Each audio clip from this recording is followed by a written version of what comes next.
A very good evening. Much thanks for tuning in. This is Lookuptv News. Nancy Nalima here and Angel Lois on the sound language interpretation. Now, the controversial Finance Bill 2023 is once more in Parliament at the second stage of the lawmaking process, with a petition to shoot down the bill filed in court and a majority of stakeholders rejecting it. What next at a time when the Kenya Kwanza government has more representation in Parliament? Does the public, by law, have power to change or reject the bill at this stage? Tonight, I will be breaking down the lawmaking process and the economic implications with my very able guest right here in studio. But before we get into that, here are our top stories.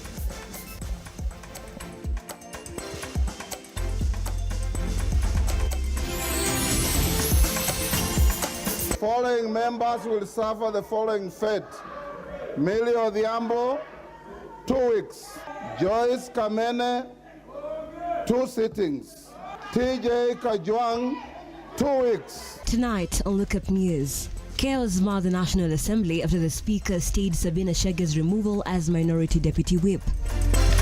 The controversial Finance Bill tabled for the second reading in Parliament.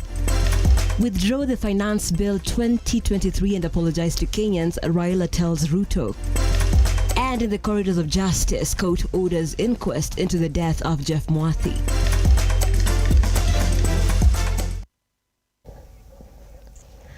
Once more, welcome to the broadcast. This is Lookuptv News. You can catch this live stream across all the social media platforms at Lookuptv on Twitter, Lookuptv on Facebook, and Lookuptv on our YouTube channel. We begin our bulletin tonight from the August House, where the National Assembly was in disarray on Thursday when Suba North MP Millie Odhiambo and her Kisumu West counterpart Rosa Buyu were thrown out. Chaos emerged after the National Assembly Speaker Moses Wetangula declined the orders seeking the removal of Sabina Chege as Minority Deputy Whip. Let's listen in. And entering the chambers now is Parliament section that was meant to debate on the finance bill began with the destructive noises from members of Parliament, especially those allied to the Azimio One Kenya coalition.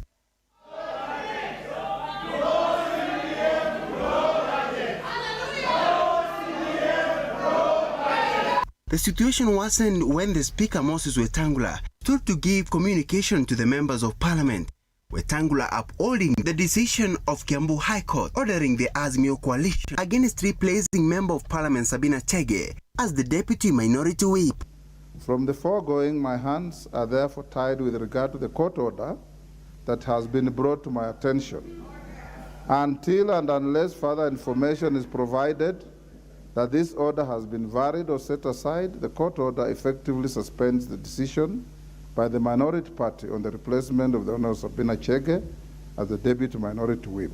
Wetangula's statement on the wrangles within the Azimio party left sore taste in the Azimio allied Member of Parliament, who busted into screams and songs of discomfort. As a seasoned legislator and experienced party leader myself, my heart sinks whenever I see a dispute that may be resolved through internal dispute resolution mechanisms being referred to in an adversarial court system. Order!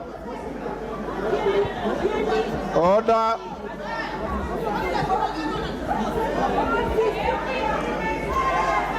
Speaker Wetangula was forced to suspend the sitting for 15 minutes to allow the members to calm down. Lower the mess, and the House is suspended for 15 minutes. However, in the second section, the drama continued, where Wetangula issued a suspension order to the 6 Azimio members of Parliament. In this regard, therefore, the following members will suffer the following fate: Millie Odhiambo, 2 weeks; Rosa Buyu, 2 weeks; Fatuma Muyanzi, 5 days; Catherine Omanyo, 5 days; Joyce Kamene, 2 sittings; TJ Kajwang, 2 weeks; Sabina Chege, 2 weeks. The decision to replace Sabina Chege was reached after she shifted her allegiance to the Kenya Kwanza administration. Shedra Kareria, Lookuptv TV. Now, the Treasury has disbursed 18 billion shillings to the National Government Constituency Development Fund. While confirming the disbursement, the leader of majority, Kimani Ichung'wah, stated that 10 billion more will be released in a week's time. Ichung'wah spoke in the National Assembly during a heated debate on the controversial finance bill. 7.2 billion shillings in the financial year 2022-2023. The National Treasury has so far disbursed Kenya shillings 18 billion. In addition, a further disbursement of 5 billion shillings is being processed to be released on Friday, that's tomorrow.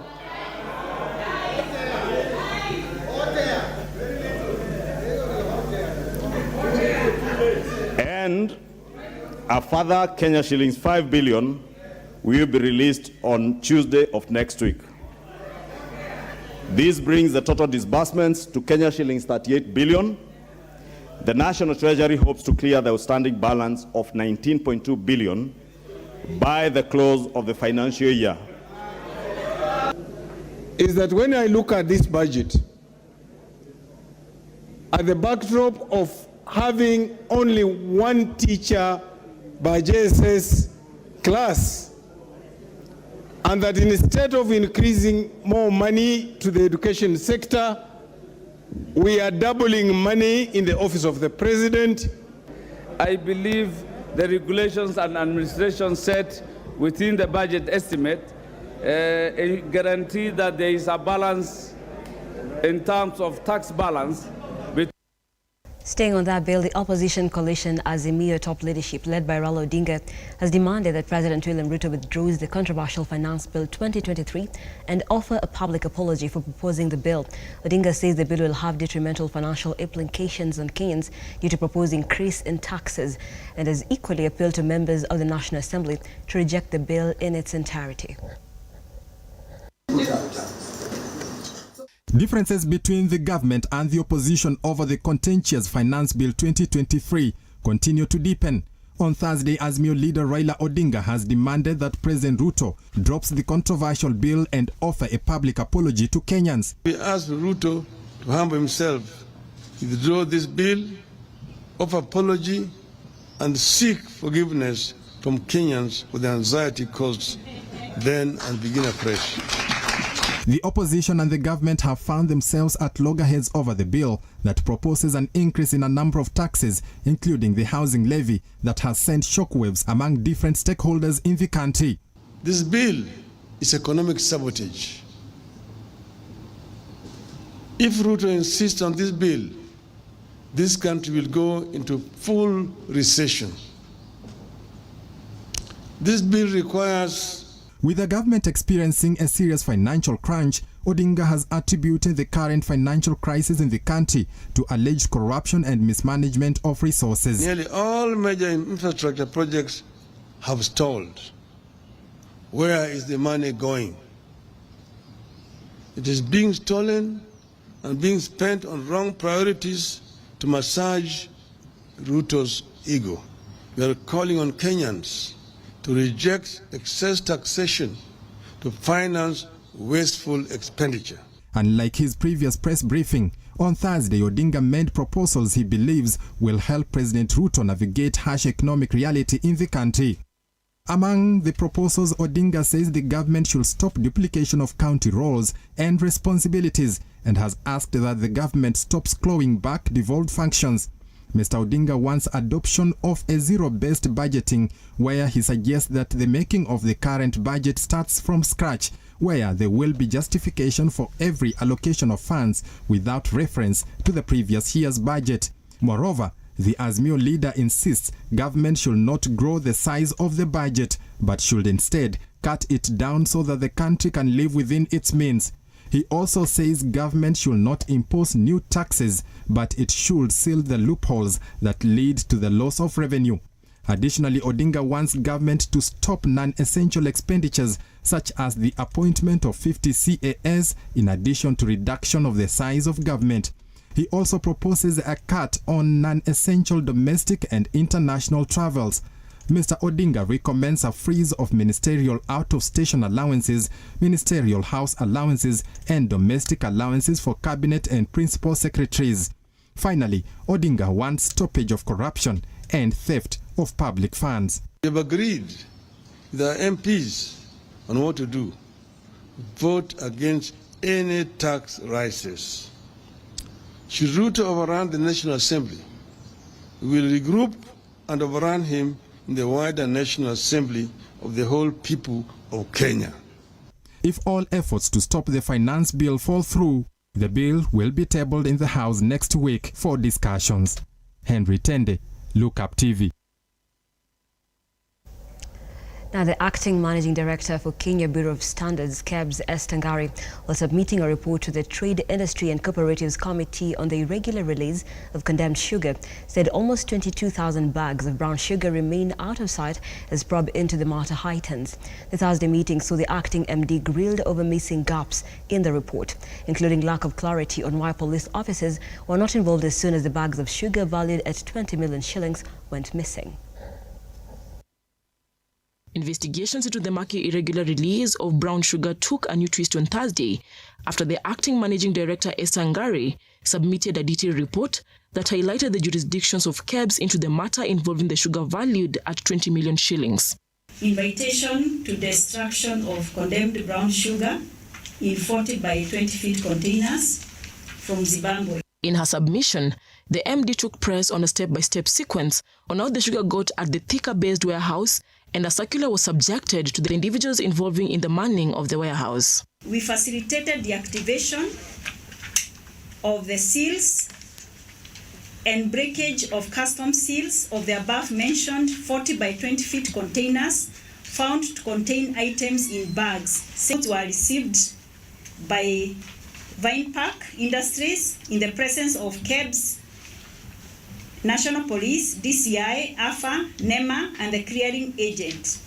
However, Ngari stated that the sales found once it came into public attention that the bags of sugar went missing were fake, and the matter is being investigated. Are the seals that were placed in the warehouse after receipt of the goods and offloading the goods into the warehouse. And they are the two seals, 029544 and seal number 02954457, which were witnessed on 24th April 2023, were missing, and the seals which were therefore were found when the team was notified were different, which are closer in numbers to the original seals. According to the MD who now sits on the hot seat, the committee will be probing the matter further in 2 weeks, a period the acting managing director seeks for the purposes of housekeeping. The next sitting will also see KRA and Vinepark management appear before the committee. Cecilia Lubanga, Lookuptv. And that story takes us for a very fast break here on Lookup News. Don't go too far, there's so much more on the other side, including today's conversation. We are looking at the lawmaking process. Our guests are already here in studio, so stand by.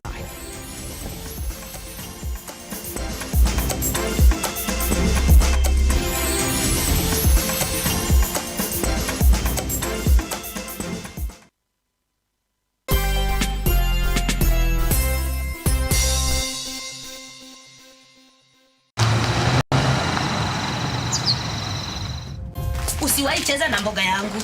Na unafuata nani? Usisikuone ukinifuata. Nimekwambia una shares kwa hii kuku. Look, man. Hebu kwanza rudi ndani ufresh hiyo choo na make sure umespray. Juni kwani wewe? Hii tumbo yako mimi najua inaweza ingiza kila kitu. Hata chuma nikishiaga nikupea, hata plastic najua utakula. Kwani leo kunaendaje? Kuna kitu sielewi. Kabisa Mluya. Yaani umeamua kulala uchi. Sasa kama hakuna ile nguo inanitosha unataka nifanye aje? Because you are fat. Sasa ukiongelea mimi ati fat, na Julie tutasemaje?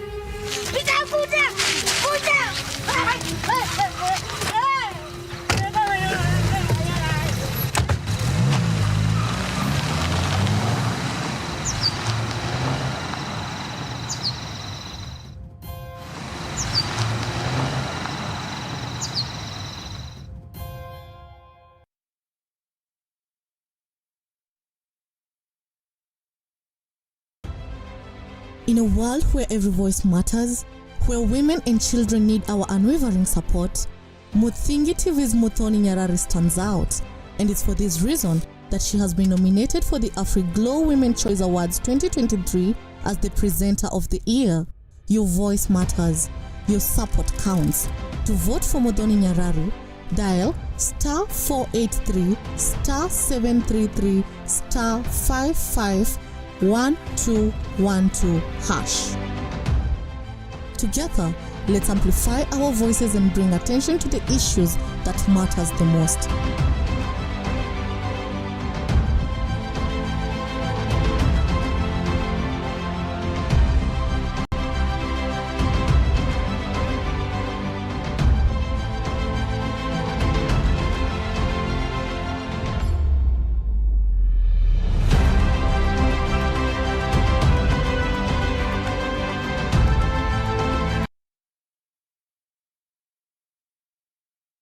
Mizizi Africa Homes is Kenya's fastest growing property development company. We offer home and investment solutions that are cost-effective and of the highest quality. If you are an aspiring homeowner, look no further than Mizizi Africa Homes for the best competitive rates in town.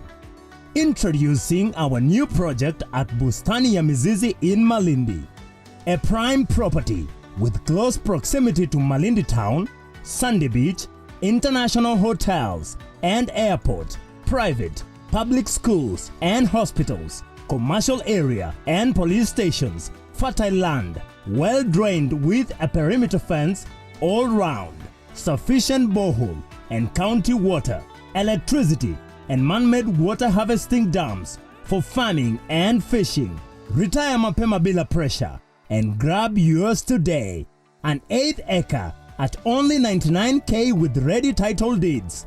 For installment payment, deposit 50%, balance in 6 months installment. Financing option available.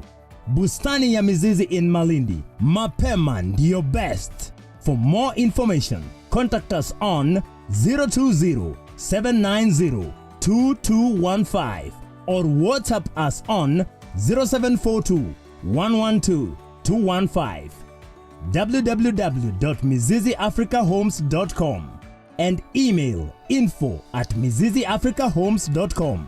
Our offices are at Westlands, Watamu Court, Room 3, opposite Sarit Center. Mizizi Africa Homes, together building a solid foundation.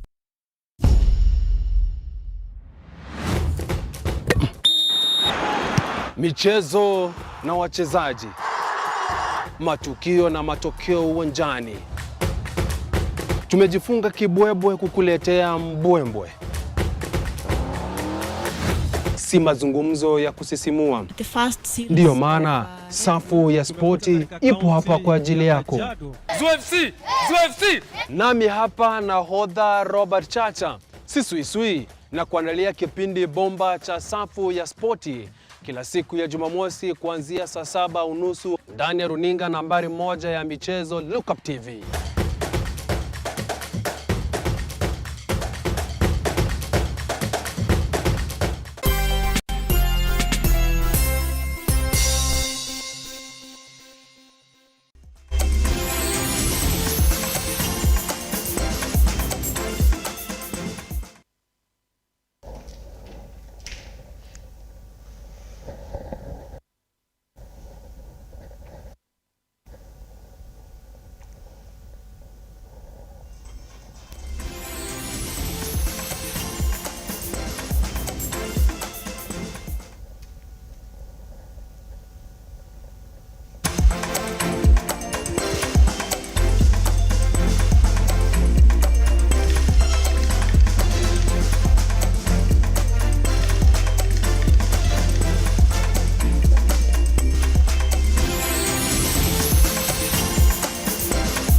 Welcome back. Thank you so much for staying with Lookup TV. This is Lookup News.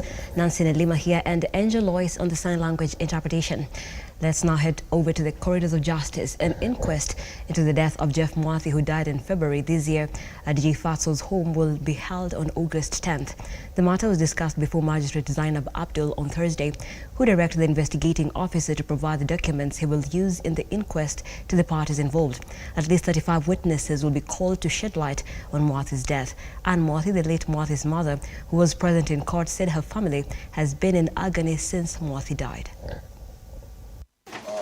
Morning, Your Honor. The Director of Public Prosecutions has lined up 35 witnesses to testify in the inquest into the death of Jeff Mwathi. The matter was mentioned today before Magistrate Zainab Abdul to give directions on how the matter will proceed. Mwathi's family is represented by lawyer Danstan Omari, while Lawrence Njuguna alias DJ Fatso is represented by lawyer Dan Kanukach. The investigating officer Clement Mwangi told the court that he will call a total of 35 witnesses to the stand to testify in the inquest. The court, however, directed him to serve all parties with the witness statements that will be used in the inquest. We direct the IO, Mr. Omari and Mr. Okach, with all the statements and documents which you wish to rely on. Yes, sir. Mwangi also told the court that he received communication from the families of Christopher Wangombe and Geoffrey Wanyiki, who are the persons of interest in the case, that they will also be getting advocates to represent them in the inquest. Geoffrey Wanyiki. Yes. And they have said that they will also be looking for an advocate in this matter. Are they in court? They are not in court. It was a short notice and they are not meeting Nairobi.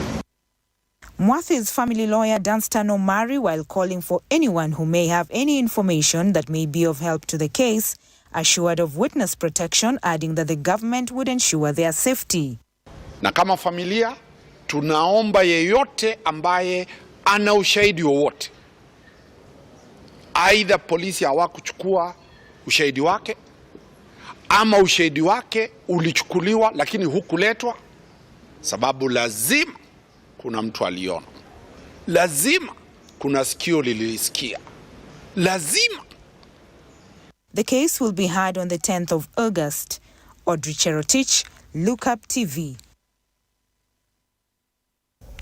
Interior Cabinet Secretary Professor Kithure Kindiki has said the government will establish infrastructure and bring in specialized forces to combat insecurity in West Pokot. While speaking in West Pokot County, the CS said the government has an extensive plan to develop the region as it is a critical pillar in Kenya's economic growth.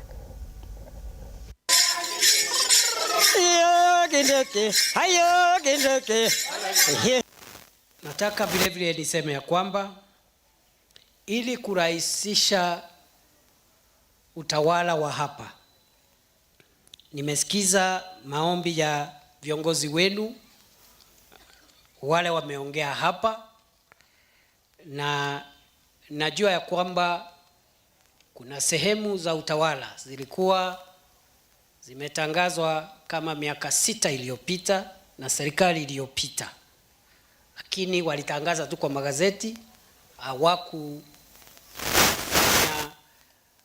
uamuzi wa kutengeneza ofisi na kutuma maofisa ili hizo sehemu zianze kutekeleza kazi.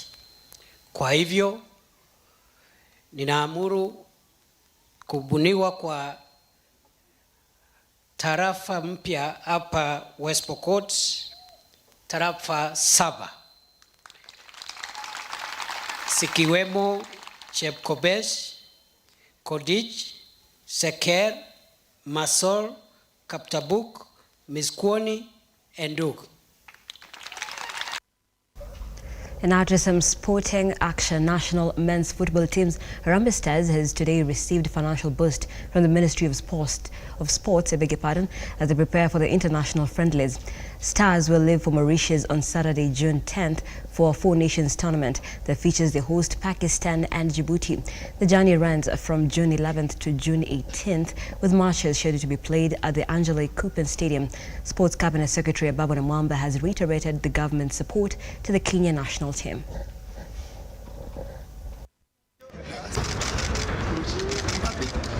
Asanteni sana.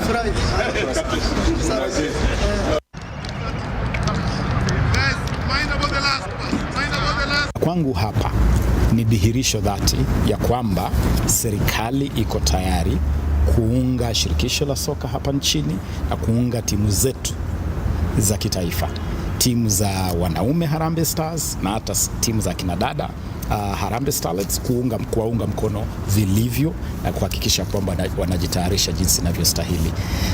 Ilikuwepo 2016 ndio tulipata waziri anakuja kwa camp ya Harambee Stars. Kwa hivyo nashukuru leo nimesema kwamba tuko na support, unequivocal support kutoka kwa government, kutoka kwa president, kutoka kwa waziri, na leo umemsikia waziri mwenyewe akiongelea. And so nashukuru sana, ni siku nzuri ya kuonyesha kwamba tena tunashikana mkono na serikali kufanya mambo ya football, kupanga. So yeye mwenyewe kuja ni vizuri na kuongelelea mambo ambayo tumepanga nao. Kwangu ni kusema asante na kuonyesha kwamba tumebadilisha mambo sana kutoka mambo yaliyokuwa mwaka uliopita. So, and this means we can solve a lot of problems we have in organization and so on, and this will help us as technical staff and the players too. So especially now when it's this moment we was not really knowing enough how we will handle this camp, how we will travel, so this will help a lot. And about this camp, if you ask about the camp, there will be a lot of players missing because of injury or because they are playing till I think 11th of June, some even will play on 12th of June, so it doesn't make sense to invite them to come there. And that sporting action concludes our bulletin part 1. And of course, when we come back, we'll be diving into our night's conversation. We're going to be talking about the Finance Bill 2023 and more specifically, the law-making process. Now that the bill is back in Parliament at stage 2, then what next? What part does the public have even after the public participation period is over? I will be speaking to S.A. Kakai, who is an advocate and a policy analyst, as well as Ronald Bosi, who is an economist. You can comment and give your feedback at Lookuptv on Twitter, Lookuptv on Facebook, Lookuptv on our YouTube channel, as we get into that conversation after this break.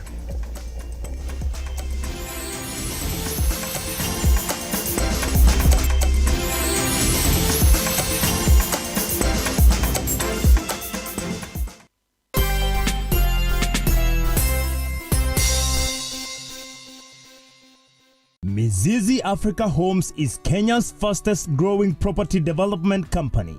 We offer home and investment solutions that are cost effective and of the highest quality. If you are an aspiring home